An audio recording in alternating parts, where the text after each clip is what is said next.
My name's Aileen Carson and I'm a career and leadership coach. So I work mainly with managers in the third sector to help them work out the next steps of their career, but also to deal with the stress that they're facing in their jobs, and help them avoid burnout.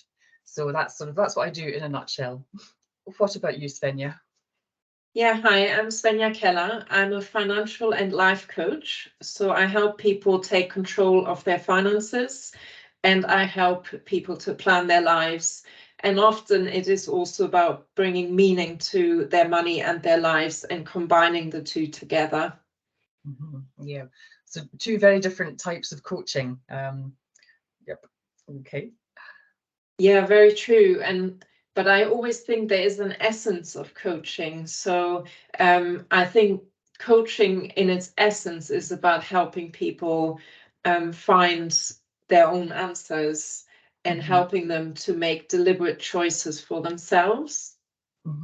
Yeah, I think that's very true. That I think there's a lot of misconceptions about coaching, that a coach will tell you what to do, will tell you what decisions to make, and will give you the answers. But as we both know, that's not the case at all. It's about asking the right questions to help people work out for themselves what they want to do, or what's best for them. So whether that's financial coaching, whether it's career coaching, it's about helping people find those answers themselves. And yeah, I sort of find that, I'm sure you do as well, that people usually have the answers within them. It's just that they might need a bit of help finding the answer. So that's when a coach can come in. And I think another thing about coaching is that a coach can be objective, whereas talking to family or friends or colleagues can be really helpful to get other people's perspectives, but it's harder for them to be objective because they know you, whereas a coach doesn't come into a session with any preconceived ideas. A coach can be much more objective, and doesn't have any agenda. It's all about helping people find the answers themselves. Yeah, and I think the non-judgmental bit really comes in. Obviously, friends and family, it's important to get their opinion, but they have a vested interest quite often. So it's very difficult for them to be neutral and objective. Whereas a coach is really just there to help you find the best within yourself. And actually, I think the individual always has the best answer, because there's so much that goes on in our minds and in ourselves that no external person will ever be able to tell us what to do, and that is the better solution than what we find. I always think, because there's so much that goes on in our brains and with our mindset, that we always have the best answer within us. And I also think sometimes there's a difference between telling someone what to do and giving someone information.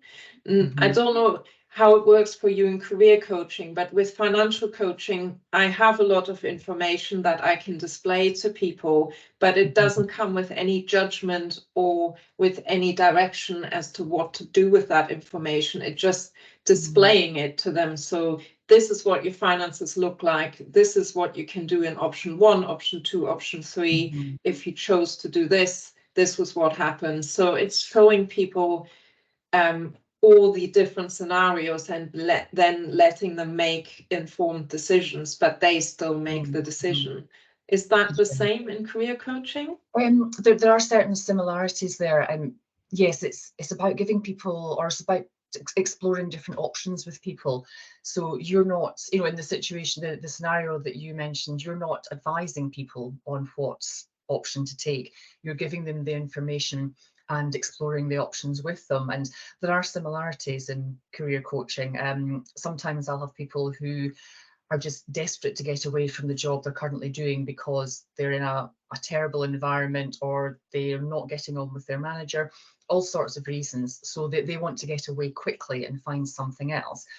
But sometimes there are other people who want to make a move, they want to change jobs, but they might not know what to do next. But they're not in any hurry, they're happy to spend some time thinking about it. So in that situation, I might well explore different options with people. I might not present them with the options, I might sort of talk it over with them, and they would come up with different options themselves, and then we'd explore what option might be best for them.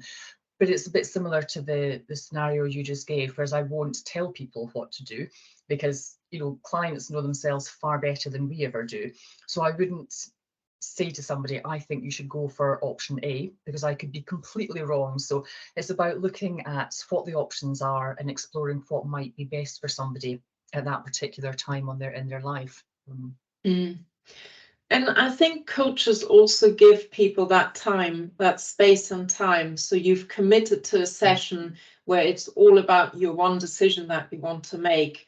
And it's almost more about that than about the specific contents that the coach tells you. It's more about you having that space for yourself.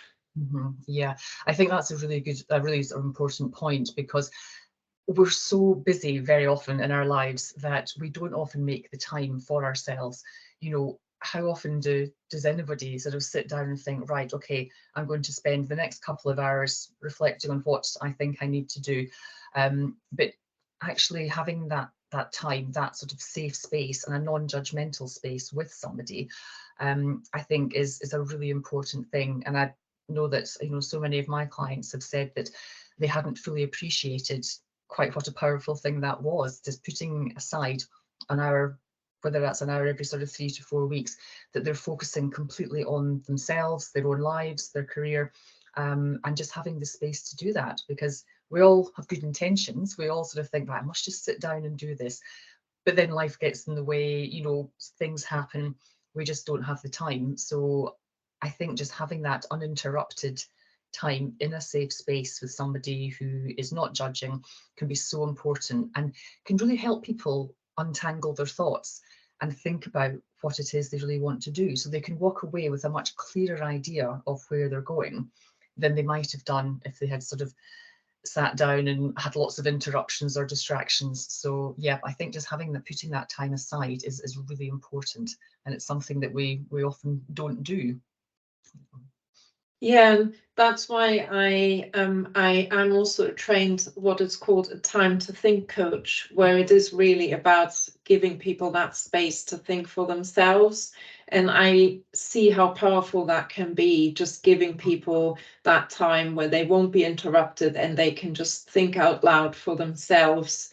And if they hit certain blocks, I can help them. I mean, that is very similar to what more traditional coaches do as well, but it gives people that space, so that's why it's called time to think. And I love that.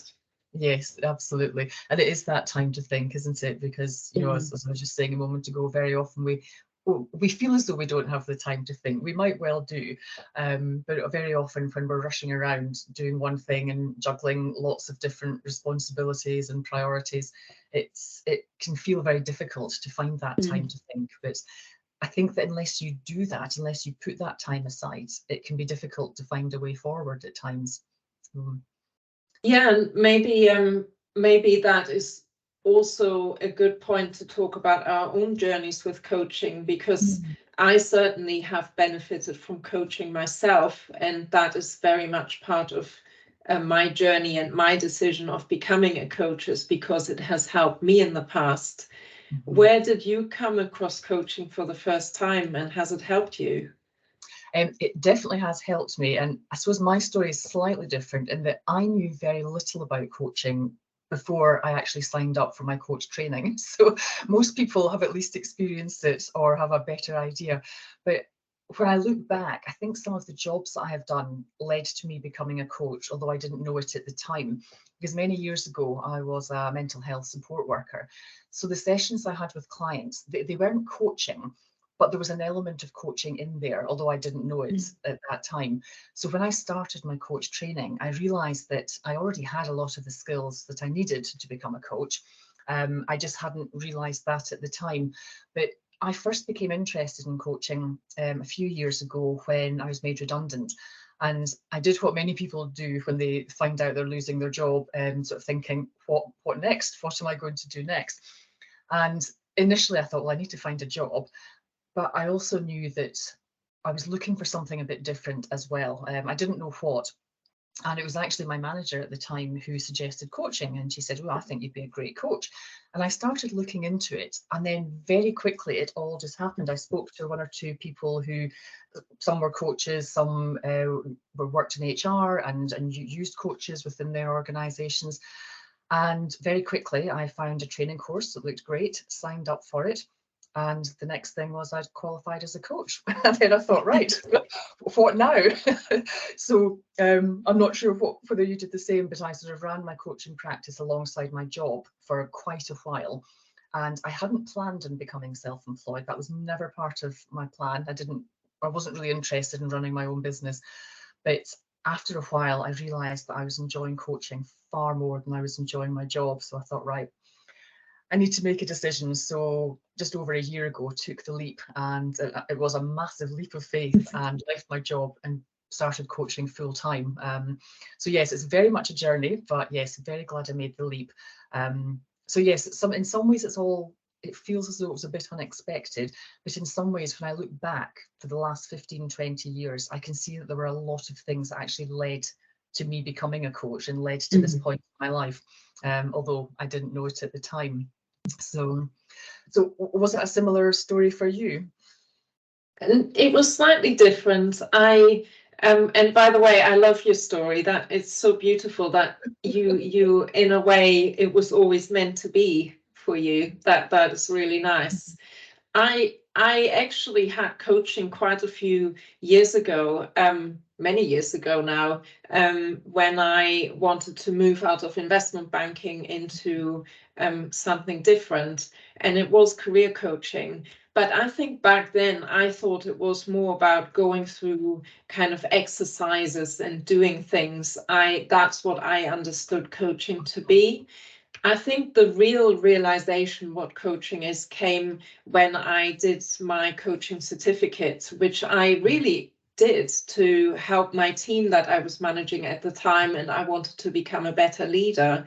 But I did the coaching course and I loved it. I mean, the realization that we can just be there to help people get the best out of themselves was just amazing. And learning the techniques and stepping back.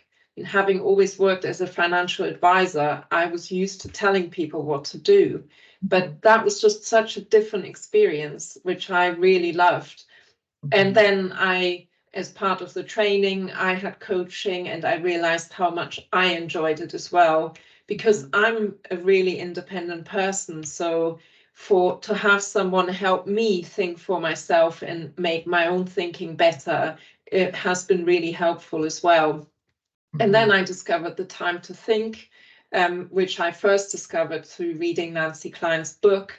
And then I've done the training. So I have benefited myself from doing regular time to think sessions as part of my ongoing development as well. And I use these sessions very proactively about I might come across a certain decision I have to make in business, and I write it down and think, next time to think session, I'm going to do it. And I will ask people, I will proactively seek out coaching so that I can always become better and work on myself as well. And I have no regrets. I love it. I think it's the best thing you can do for someone is to help them find the best in themselves. Yeah, absolutely. I completely agree with that. And I think just when some of what you said there really resonated about being very independent. And I was sort of thinking at that point that if coaching was about telling someone what to do, I would not be into coaching at all. I wouldn't want to be coached, and I wouldn't want to take that approach with my clients, because I hate being told what to do ever since I was a small child. So that's the thing about coaching, is that you're helping people find the answers themselves rather than telling them what you think the answer is, or telling them what to do. I think is a really powerful thing, and I think people walk away far better for that than just having somebody saying, "This is what I think you should do." So, yeah. Yeah, I think there's something really liberating, if we could teach our children that as well, and show them that it's all within them. Obviously, children sometimes need direction and boundaries, but I do think there's something really beautiful about it if we took that concept into much younger years. But I think as a financial advisor, I always noticed telling people what to do, there's so much more that goes on that we don't know about. You know, you from a financial perspective, it might be the best thing to do that. But then there's family, there are all sorts of other worries and things going on in the brain or in the mind that then always led people to not follow the advice, and it just didn't feel that effective. Yes, sometimes people need to know what does the law say, or what does the regulation say, what am I allowed to do, but that's still more information. I think ultimately, I think people always have to make their own decisions and take control for themselves. Yeah, no, I completely agree. And I think the danger is that if you tell someone what to do and they do follow your advice, if it doesn't work out, there's a chance that they may blame you and not take responsibility for their own actions. So it can completely backfire for both the coach and the client, you know, if that's what happens. So yeah. Yeah, very true. Now there was one other thing at the start. You said something about what coaching isn't. And I think that's quite important to ponder on as well, because I often, in financial coaching, a lot of people say to me, "Oh, so you educate people financially," and I don't like that word. I find it patronizing in the nicest possible way. I always think I would be patronizing people if I called myself an educator. I still think that people all have the power to manage their own money and understand how the money works the best for their lives. And there are obviously certain things that I might know as a chartered financial planner that they don't know, but that's again back to information. But I don't know if you feel the same, but I always find coaching is not equal to education. Yes, yeah, and there are some parallels there with the kind of work that I've done in my own career, because I've changed career a couple of times. I've done different jobs, I've worked in different sectors. That doesn't suit everybody. Some people prefer staying in the same sector for their whole career or doing very similar types of jobs.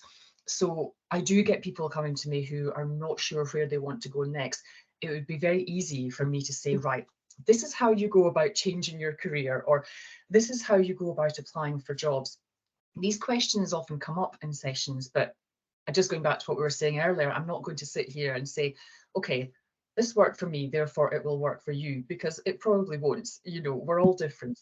And, you know, it's more important to get to the bottom of what's driving people, what's motivating them, what do they really want in order to be able to help them. So whilst I find that some of my previous work experience does come into coaching sessions, it's not the main thing, because I'm not the same as my clients. You know, they're all very different people. So yeah, sometimes people will just ask, you know, how do I go about doing this, or what's the best way, or where's the best place to look for jobs, or what's the best way to change into a completely different sector, you know, to move from one sector to another. I could sit here and tell them all about my own experience, but that might be completely irrelevant. And that's not coaching, you know, that's me telling somebody what worked for me, but that might not work for them. So yeah, there's a big difference there. And I think just talking about what coaching isn't, I think a lot of people, as well as perhaps seeing it as some kind of education or possibly training, some people might not understand the difference between therapy and coaching. So I always explain to people that coaching is very much about, you know, I look into people's current situation. So I want to know what's going on for them now. And then together we're looking to find a way forward.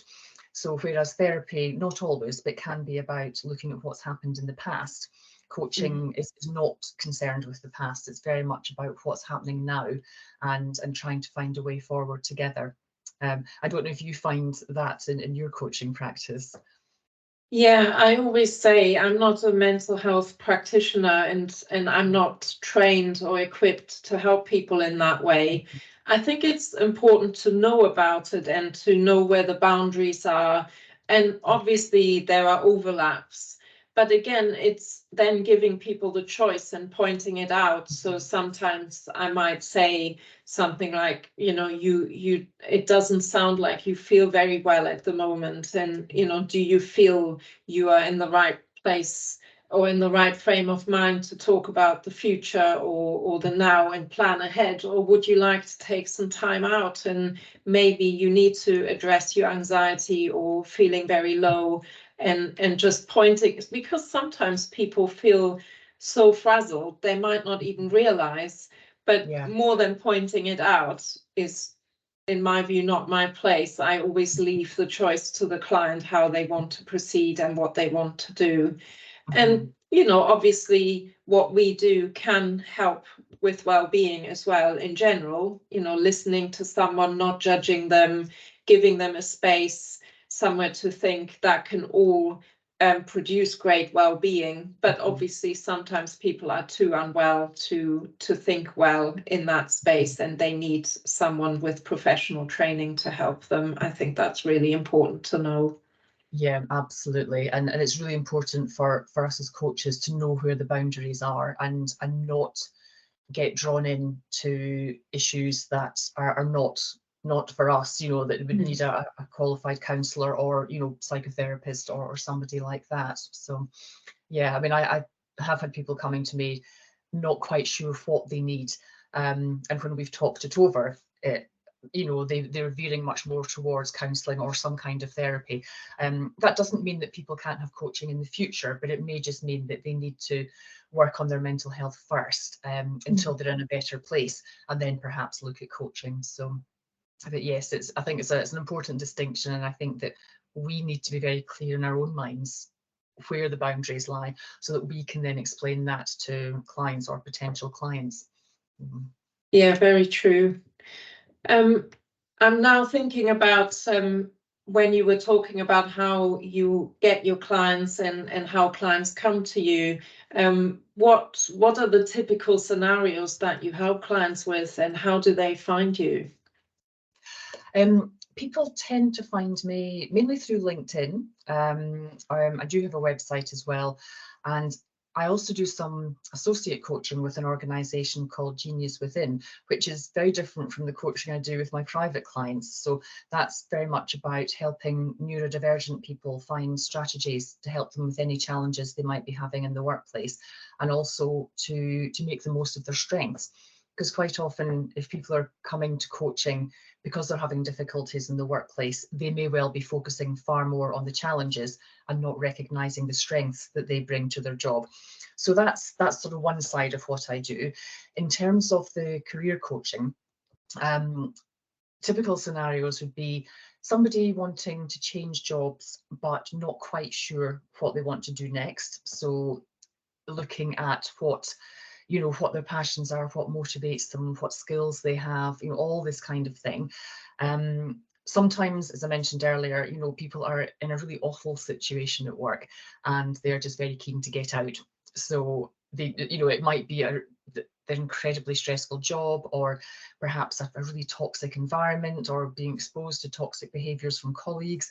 So in that situation, people are generally worried about their own well-being and recognise that they need to leave the organisation sooner rather than later.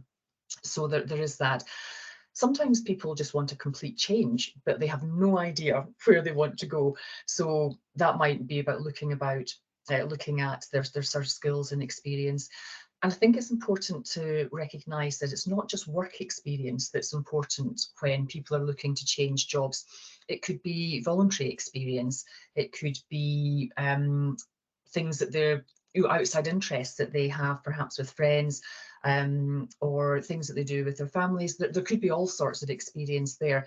And it's sometimes about drawing people's attention to that, because people tend to naturally think about their work experience and forget that they have all sorts of other skills from different areas of their lives.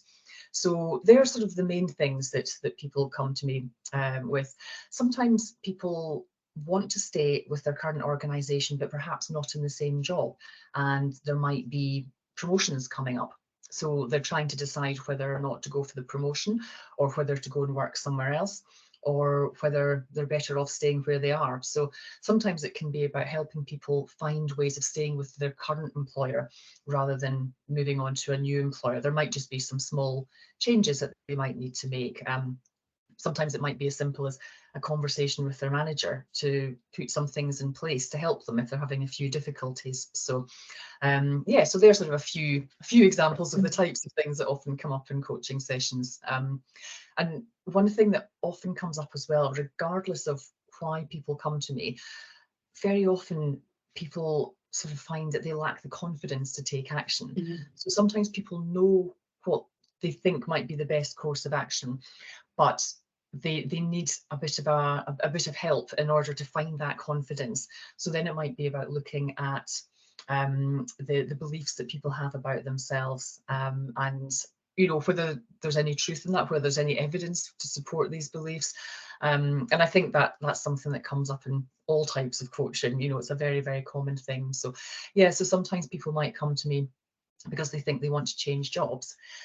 It's not that they don't know how to find a new job. You know, most people do know how to do that, but there's something stopping them. You know, there's something that's holding them back. So it might be a case of delving into what's holding them back rather than looking at what kind of job they might want to do. So I suppose that's the beauty of coaching, that all sorts of things that can come up, and very often people might come to you with a particular issue, but the real issue might be something completely different. And it's only, you know, maybe within the first couple of sessions, as you're sort of digging a little bit deeper, that they then realise that there's something else going on. It's not just that they want to change jobs or you know, move to a different employer. There could be something else going on there as well. So do you find that as well with your coaching, that there can be all sorts of other things going on? It's not just people wanting help with their finances.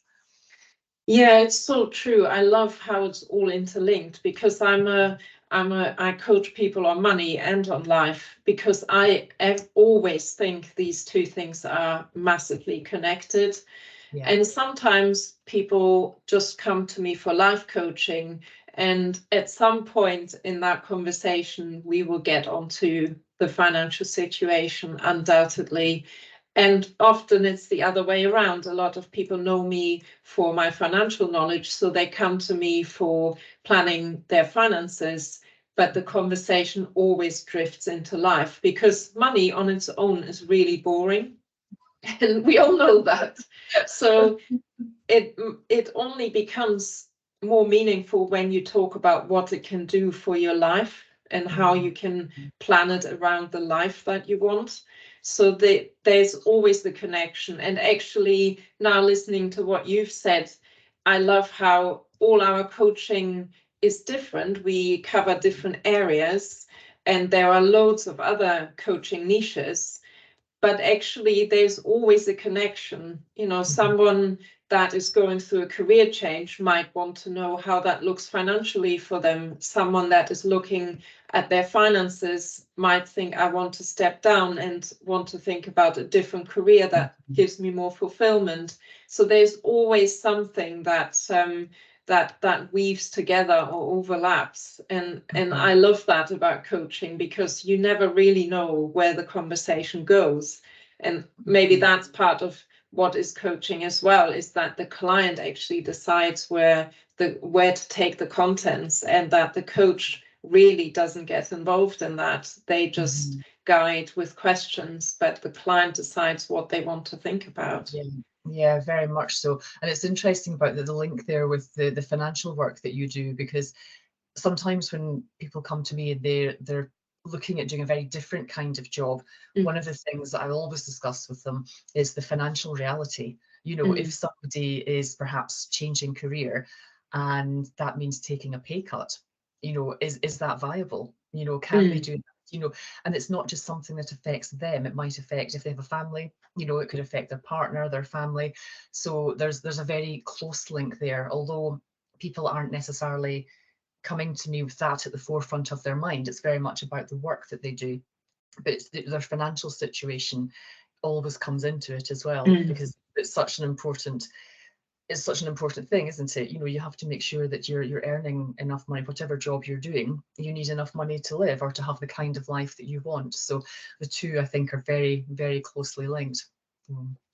Yeah, it's very true, and it also it links into you, your family, but also your future. So does that impact your retirement if you take a different job, and will that impact how long you're gonna have to work, and all those questions. But on the other hand, if I want to work for longer because I have to make it work, do I need to find a job that is sustainable over the long term and really enjoyable and meaningful? So yeah, I love how it all weaves together and it becomes this one big carpet or whatever it is, but you kind of put all the pieces together, and then it becomes the full picture.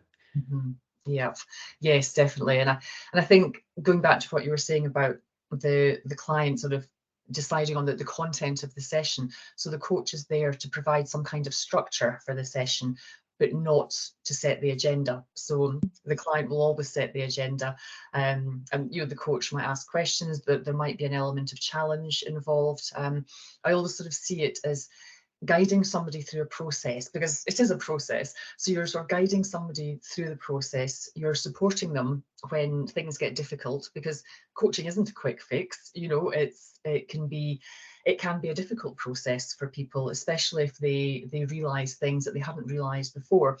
So there can be some difficult emotions involved, and I also think there is an element of challenge. Just going back to what I was saying earlier about confidence and self-belief, sometimes it can become apparent that someone's way of thinking is actually holding them back. So there might be a place there for a coach to challenge some of the ways that somebody is thinking, respectfully, of course, but yeah, there's an element of challenge there. So whilst it's a very supportive thing and it involves guiding people through this process, there could also be a certain amount of challenge if that's going to help somebody examine the way that they're thinking, or perhaps their actions or the consequences of their actions or their behaviours, and realising that perhaps there were some unwanted consequences from behaviours or actions, yeah, just sort of challenging people on that as well, just as a way of helping them realise, you know, where there might be difficulties in their lives and where they can change that.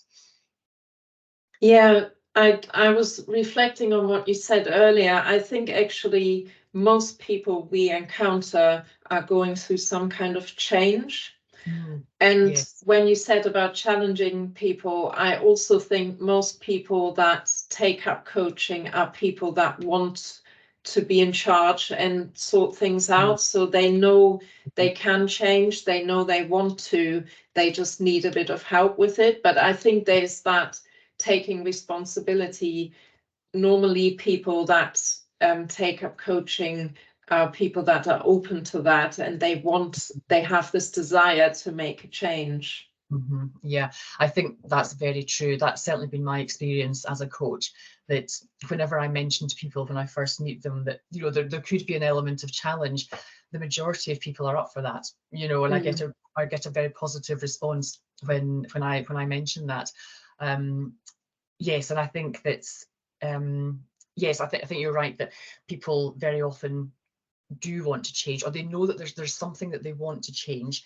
They might not be entirely sure how they want it to change or what they want the final outcome to be, but it is about taking responsibility for your own life. And I mean, sometimes it can be easier just to do nothing, you know, stay well within your comfort zone, don't do anything, and that can be a much easier life. But for people who want to make a change in their life, whatever that might be, it does involve stepping outside your comfort zone, which is not always easy. It can be very, very difficult. So yeah, I really admire people who are prepared to step up and do that, you know, to say, right, I want to make a change.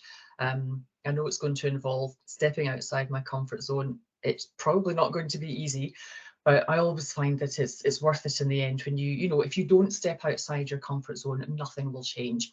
You will still be in the same situation. And very often when people start thinking about, you know, do I want to be in the same situation in a year's time that I'm in now? The answer is almost always no, you know, and that's what spurred them on to seek out a coach. It is wanting to make that change. being prepared to take responsibility, and also being prepared to do the hard work, because it's not always easy. Yeah, and I think that's why, you could say, well, people can do that themselves, but as you said before, there's something holding them back, and sometimes there's an element of saying it out loud, and that adds some accountability, and it adds a different thought process in the head. If we think things through ourselves, we can very often go into a negative spiral, or we ruminate. But if we have someone there, we normally don't do that. So and a coach can provide encouragement and challenge if you're going down that negative spiral. But I think there is, it is a bit of a leap of faith to go and work with the coach, because you don't know what's going to happen. You don't know whether it's going to work. And you have to put your trust into the process. How would you describe why people need a coach? I think it goes back to what we were saying earlier about wanting to make a change, or recognizing that there's something in your life you want to change. So, in sort of my experience, for me, very often it's people who are looking at their career and wanting to make a change there, whether that's moving to a more senior position or finding a completely different job in a different sector. And I think you sort of hit on something a moment ago there. It can be difficult for people to put their trust in a coach, because we can't guarantee the outcomes. I can't say to somebody, yes, by the end of the time, when we finish working together, you will have a new job, or you will have got that promotion, or you will be doing something completely different. I can't guarantee any of that, because it involves a lot of hard work. So people have to be prepared to do the work, and sometimes they may not realize quite what's involved until they get started. So it can be a little bit scary, I think, for people. But I think if there is something that you want to change and you're struggling to get there by yourself, I think that's an ideal opportunity to look for a coach. As you mentioned earlier, there are coaches in all sorts of different specialisms, so you can get a coach for almost anything these days. Finding the right person can be difficult, I think, but if any decent coach will be happy to have a call with somebody, find out what it is they're looking for, and also working out if they're the best coach for that person. I know that I'm not going to be the best fit for everybody. Some people might think straight away, yep, I want to work with her. Other people might think, actually, I'm not so sure. And it's absolutely fine for people to chat to a few different coaches before making their decision. And I think most coaches would agree with that. It can be difficult to sort of navigate, because coaching's not a regulated industry, so there are plenty of people out there calling themselves coaches and have no qualifications. They don't have the right skills to do the job, and they might well be charging a lot of money for something that they can't deliver. So it's really important that if anyone is looking for a coach, that they speak to a few people if they're not entirely sure what they're looking for. So yes, it's a difficult one, because you can't guarantee the outcomes for people. You can tell them about the outcomes that previous clients have seen.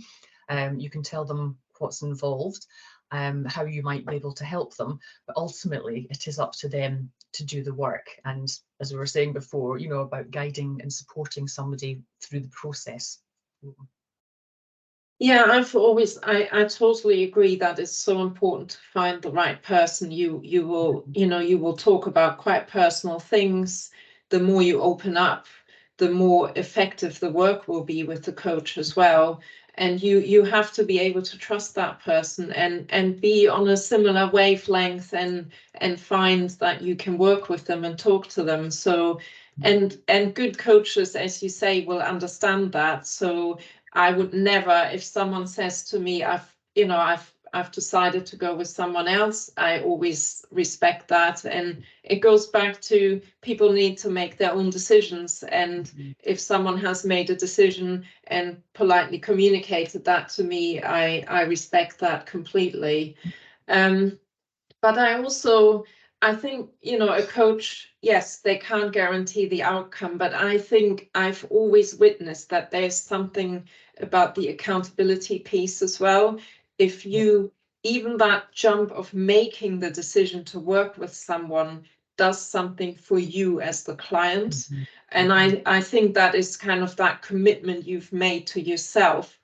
And you might have then paid for the sessions as well, which I actually think adds another layer of accountability. You've decided you're going to invest in yourself and you're going to make it work. And then you will have someone who will check in with you.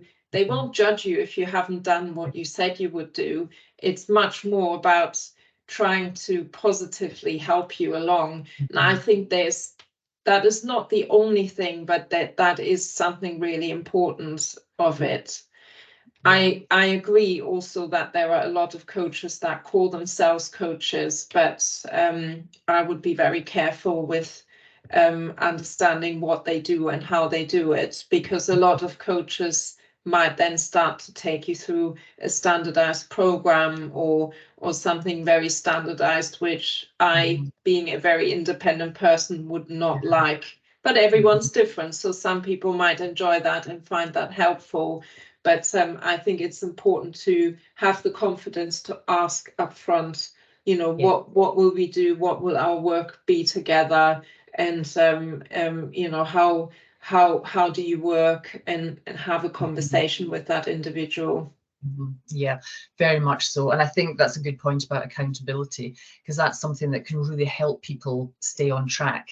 You know, if you say you're going to do something and you don't do it, whilst your coach isn't going to judge you for that, but they might very well ask what stopped you. You know, was there something that held you back, and perhaps help you understand what it is that's holding you back, if there is something, and look at why you haven't done something, and is it actually something that you want to do? You know, sometimes people sort of say that they want to do something and then realize afterwards that in fact it's not really it's not a priority for them. So yeah, definitely for accountability, a coach can really help with that. Yeah, and I certainly find that works for me when I'm having coaching. It's that level of accountability. If I say to my coach that I'm going to do something, then I will do it. So yeah, it's very true. I find that helpful as well. Being self-employed, it's easy to just decide, oh, I'm not going to do this, or there's no one really holding me to account other than myself. So if I have something I find a bit more difficult to do, or I'm procrastinating on, working with the coach can be really helpful for myself to just stay on track and do it. And if I haven't done it, I quite like exploring why and what the reasons are, because normally I procrastinate either because I don't actually want to do it, it doesn't feel right, it doesn't feel like it's easy enough, or something that's that comes naturally to who I am and what I want to do. So I think that can be really important to explore as well. Yep. Yes, definitely, because there are always reasons why we're not doing something that we say we're going to do. You know, maybe we're just not committed to it. You know, perhaps it isn't the right thing. And exploring the reasons for that can really help people to understand what's going on for them, what's holding them back, why are they not doing what they say they're going to do. But which can be harder to do by yourself, I think, when you've got somebody asking those questions. Then it can be, and also just going back to what we were saying at the beginning about having that space, you know, putting that time aside to actually think through what's going on, that can be really powerful as well. So I was thinking, obviously, you and I, we love talking about coaching and we love what we do, which is brilliant.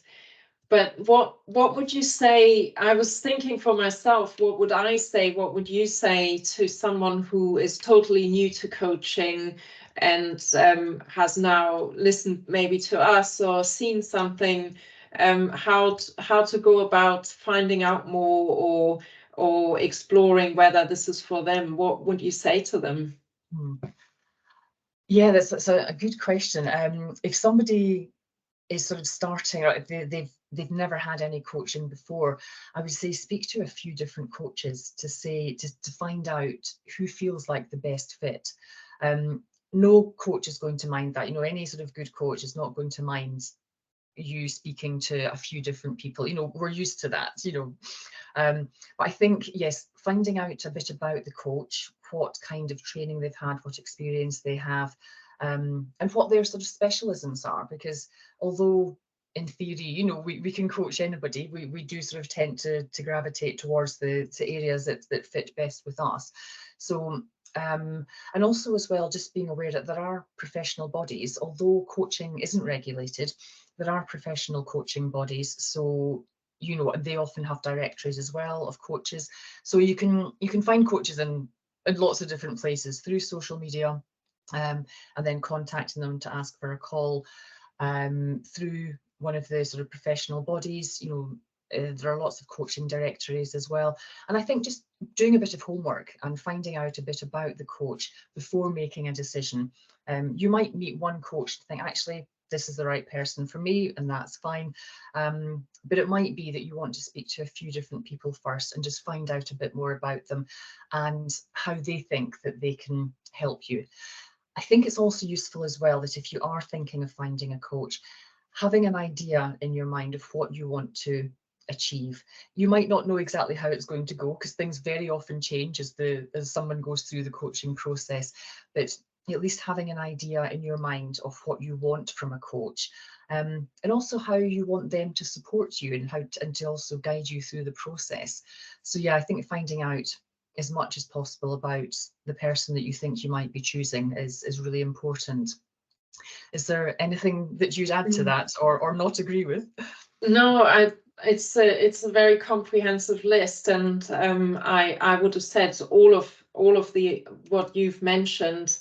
Maybe talk to some other people that have had coaching to hear it from their perspective as well. I might add that if you know someone in your environment that would have experienced good coaching before, so they can say from their perspective what you might expect. But also more your own mindset, probably having an open mind and being ready to talk about things you might find a bit more difficult. Although, having said that, some people might feel a bit nervous about that. You control the contents, as we've said before, and it might take you a few sessions to open up, which is absolutely fine. Or you might never want to discuss certain elements. And again, that's fine to say to your coach, I don't want to go there. I want to discuss this. I think those would be the two I would add.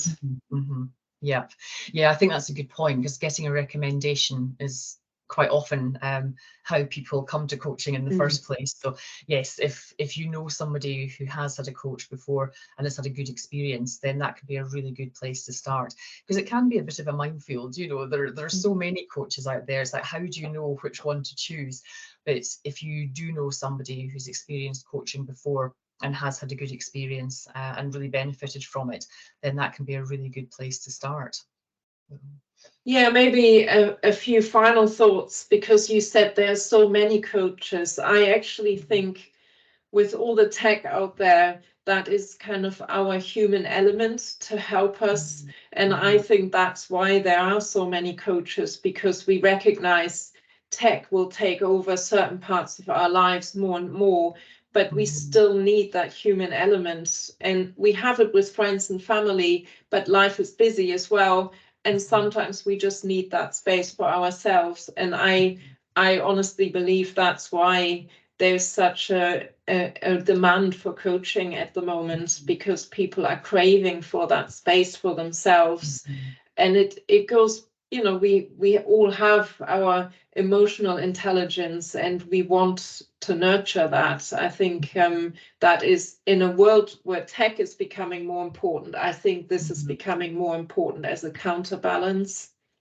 Yeah, that's a good point. It's about human connection, isn't it? And as you mentioned earlier, about finding somebody that you trust, and that human connection. And you know, I don't know about you, but almost all of my coaching sessions are done online. So technology has enabled that. You know, that it makes my job an awful lot easier, because otherwise I'd be restricted to a very small geographical area. But yes, it's just having that human connection, being able to talk to a person about your thoughts, your fears, your dreams, your hopes, your aspirations, that you might not be able to do with, you know, family or friends.